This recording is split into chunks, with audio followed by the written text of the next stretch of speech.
Intellectual. And last week she said, Clem, she said, I'm trying to put this puzzle together. She said, I got it all over the kitchen table, but I can't get one piece to fit. I said, Sherry, you've always been good at doing puzzles. I said, what is it of? Well, she said, it's of a great big rooster. I said, that's almost done. Well, she said, don't upset me, come over and help me. So sure enough, I went over to her house. She had it all over the kitchen table. I took one look at it and I said, come on, honey, get the cornflakes back in the box.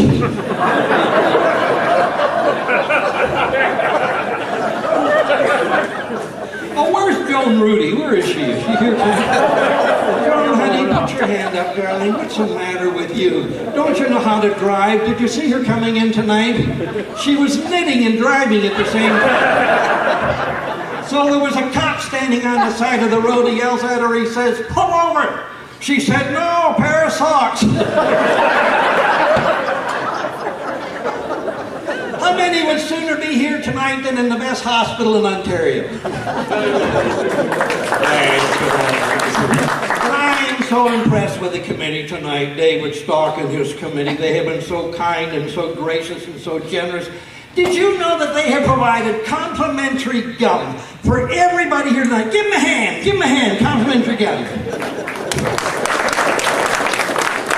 Yeah, just feel under the edge of your table. 75 years, give yourselves a big hand. Come on. Ladies and gentlemen, I'm the editor-in-chief of the Westfield Rag. What do you know, Sherry, how responsible editor I am? I was reading today in the Rag that it says 1 out of every 3 people is ugly. So look to your left. And look to your right. Yeah. How many are grandparents here tonight? Yeah. I have a new little grandson. His name is Louis. Just tiny wee, you know, just new. And last week I was holding him in my arms and somebody said to me, is that your grandson? You know, people are stupid, aren't they? I mean, who else would it be? I felt like saying, what do you think? I went to the beer store and asked for a small Canadian? And then my other grandson, his name is Jacob. He's about 8 years of age. And he said to me, Grandpa, on the farm last week, he said, Grandpa, can you make a noise like a frog? I said, Jacob, I don't go around making noises like animals. Well, can't you? I said, why would you want Grandpa to make a noise like a frog? Well, he said, Mommy and Daddy said, when you croak, we get to go to Disneyland.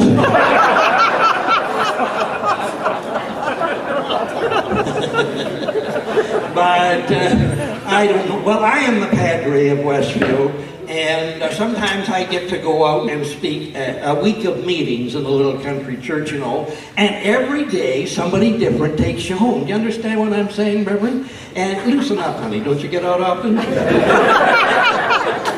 Oh, by the way, I was going to ask you, honey, can you tell me how, if I was reading the obituaries, most of you people would be reading them, wouldn't you?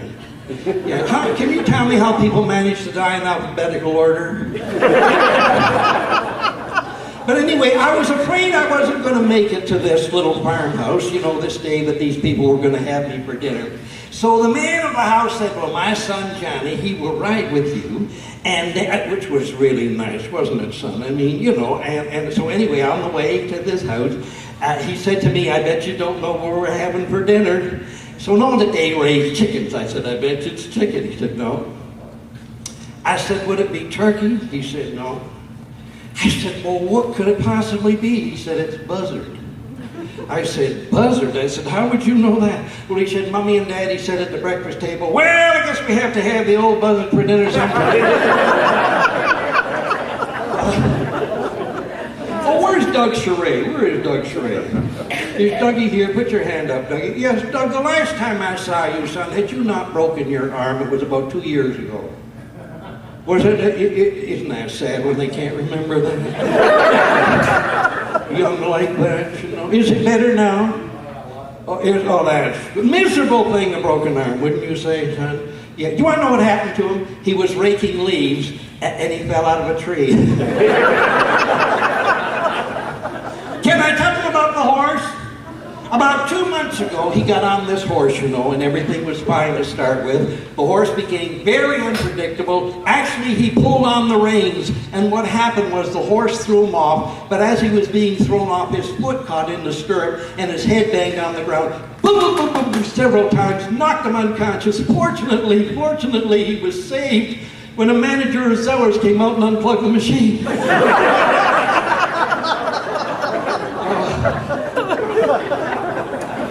But not only is my sister here, I just noticed my flesh and blood son in the audience. I don't know who I can take this. Doug Sparling. Dougie, would you stand up? Stand up, Dougie. Did you know your daddy was going to be here tonight? Sit down. Oh, Dougie, I wanted to tell you, all these years I haven't seen you. I was so proud of you when you were in high school. I'm sorry I haven't seen you, but I don't know whether you knew this about Dougie, my flesh and blood son. Did you know in high school he studied to be an astronaut? I always thought that was for higher learning, like college and university, but in high school he studied to be an astronaut. At least I think that's what it was, because the principal said he was taking up space.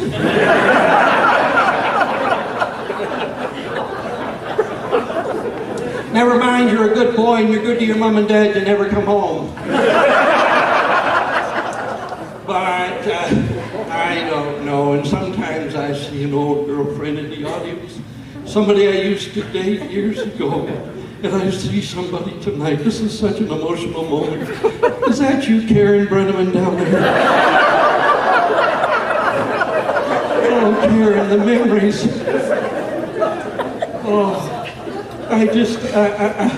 I've always had a weakness for much older women.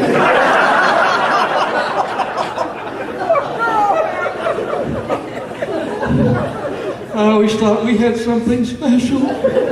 Then you had to go and marry this jerk.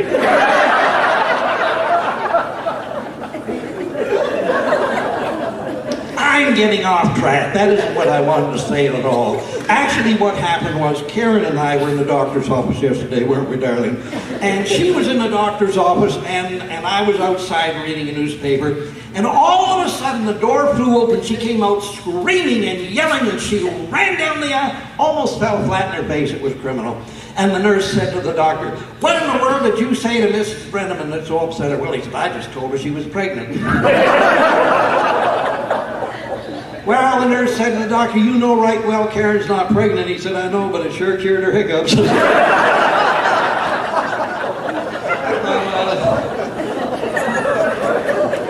Well, where's Bob and Carolyn Roatley? Where are they? Are they here?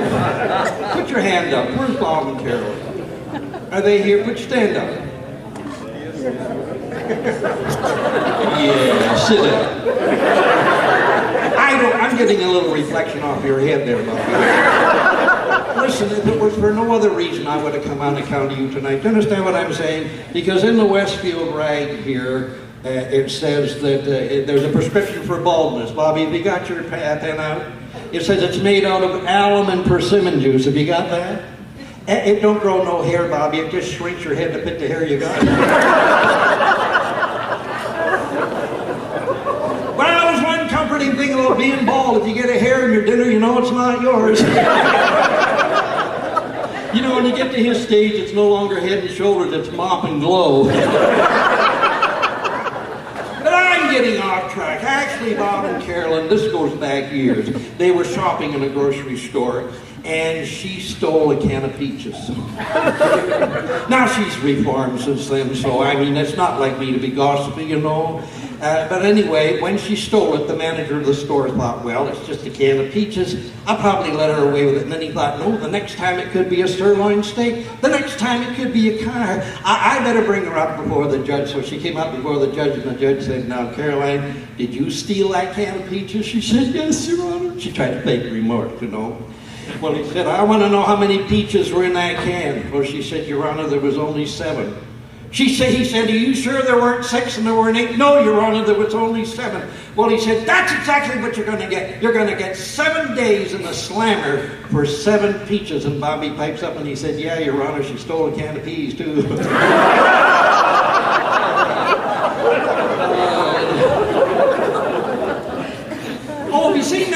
fancy indoor plumbing here. Have you seen it, Sherry? Oh, it is state of the art. Because, you know, Hester Sue and I back home on the farm, we have the outhouse, you know, with the one. Yeah, but this is really, have you seen it? Yeah, it's the, by the way, who was the jerk that invented that brush that stands beside the toilet? That thing hurts.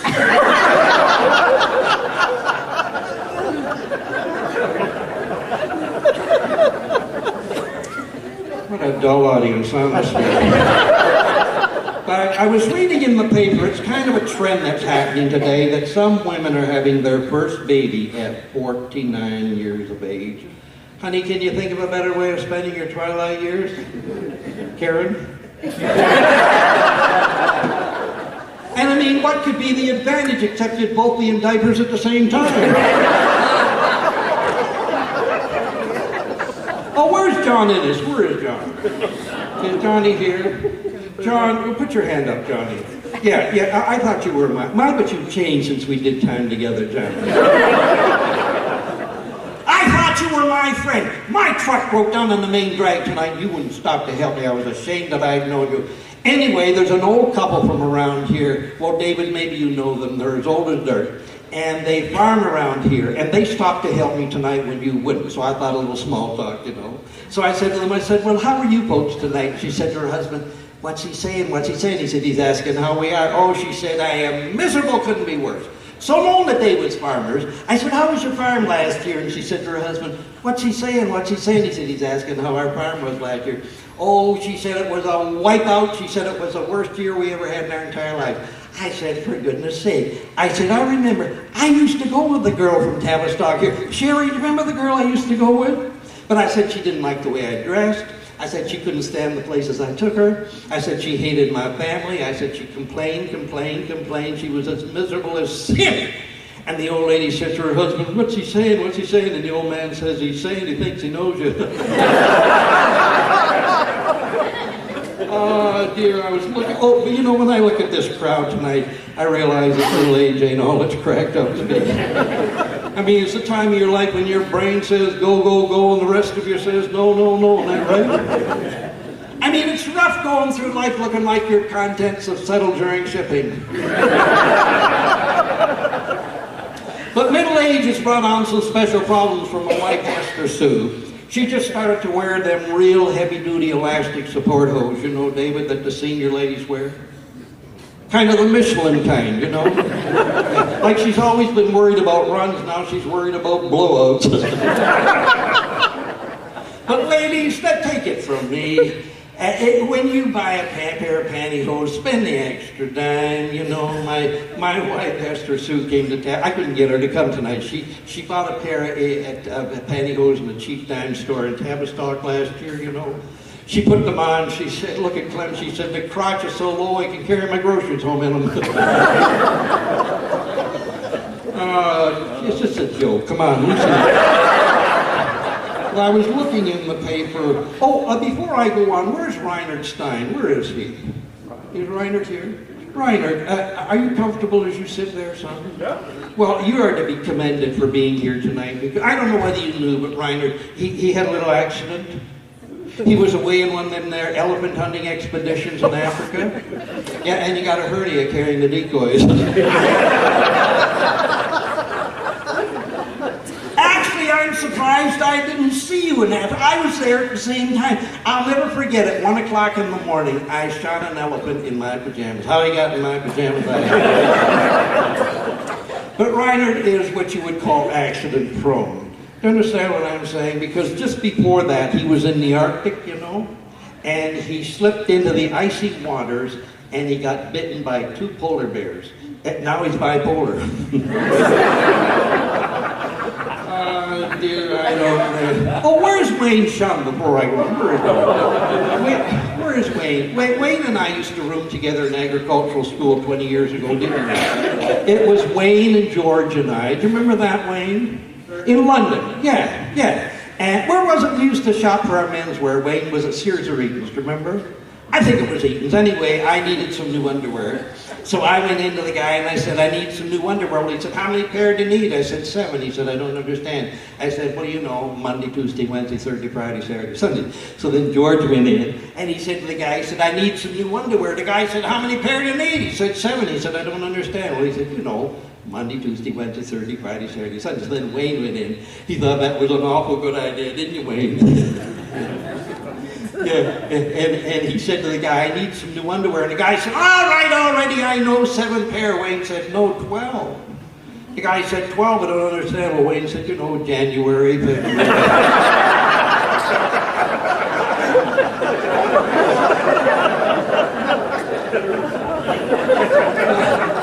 Ladies and gentlemen, I'm the editor-in-chief of the Westfield Rag. Anybody from Newfoundland here tonight?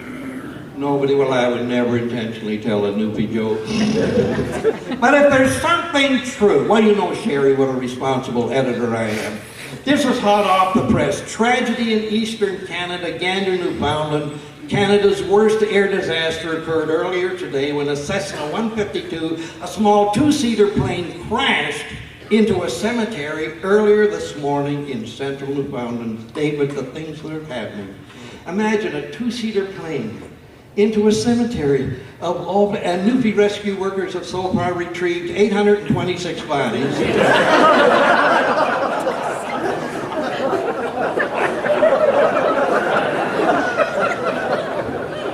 You are slow in this. I was looking in Stratford. I don't know. I was reading the paper. This guy in Stratford, it's a florist, you know. It's in the paper. And he makes these great big wreaths, you know. And he made these 2 great big wreaths, but he got the cards mixed up. So the first wreath went to the opening of a new pharmacy in town, and it had deepest sympathy.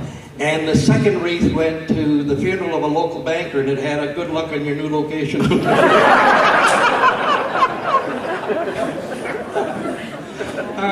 Dear, I thought that was funny. Well, where's Al Calder before I go on? Where is Al? Well, Al, I want you to stand up. My brother-in-law, stand up. Nice. Sit down. He's the nicest man that ever walked the face of the earth. He's the milk of human kindness. Do you understand what I'm saying, son? But he's cheap. I mean, here's a guy with low pockets and short arms. He's a man of rare gifts. Nobody ever got one from him. I followed him into a menswear store just yesterday. He said to the young girl, he said, I'd like to see something cheap in a man's suit. She said, the mirror's to your left.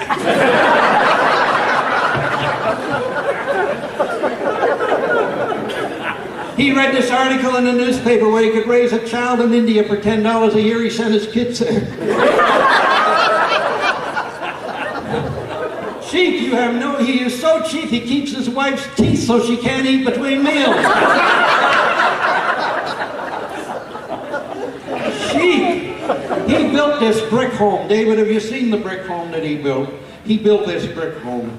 And no kidding, he is so cheap, he called up the Masonic Lodge and asked if they'd send over a Freemason. But he's got the best recessionary advice of anybody I ever met. He said, Clem, he said, don't send that white shirt to the cleaners. It'll cost you $4.75 to get it dry cleaned. I said, what do I do? He said, send it to the Salvation Army. He said, they'll clean it up, put it on a hanger, you buy it back for 25 cents.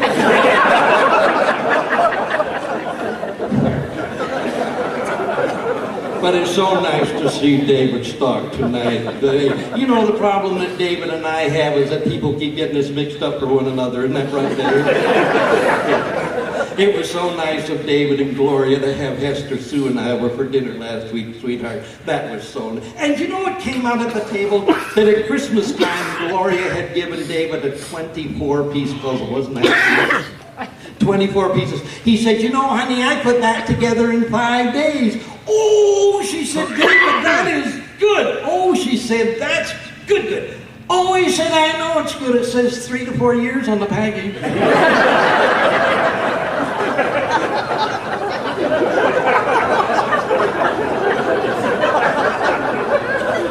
But it also came out when they were courting that he was very affectionate. Isn't that what you say, Gloria? Loosen up, Gloria.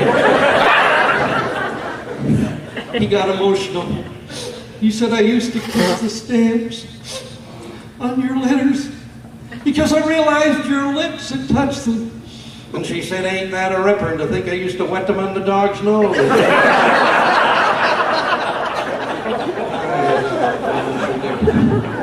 He's nice now, but when he first got married, he was miserable. You know, as miserable as sin. Isn't that right, Gloria?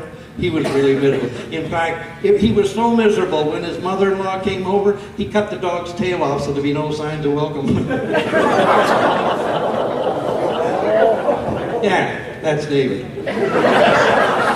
Ladies and gentlemen, this is the Westfield Rag. This is a little place I come from.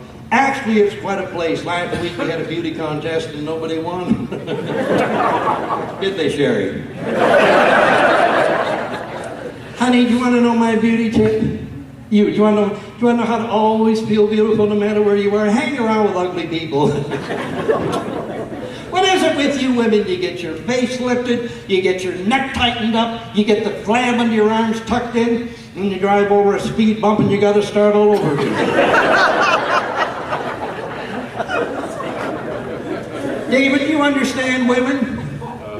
Of course you don't understand women. You know, they get a facelift, they get a nose job, they get collagen pumped into their lips, they get a tummy tuck, they get liposuction, plus a few other unmentionables, and they have the unmitigated goal to look at some man and say, get real.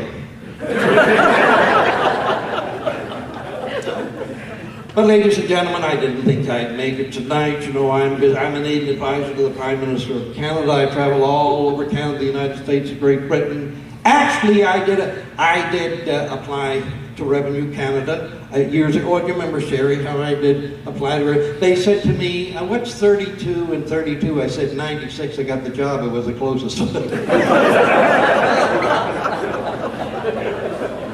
And I am so busy with benefits. Well, Sherry, you know how busy I am traveling across. Like this morning, I spoke at a pro-life gun show.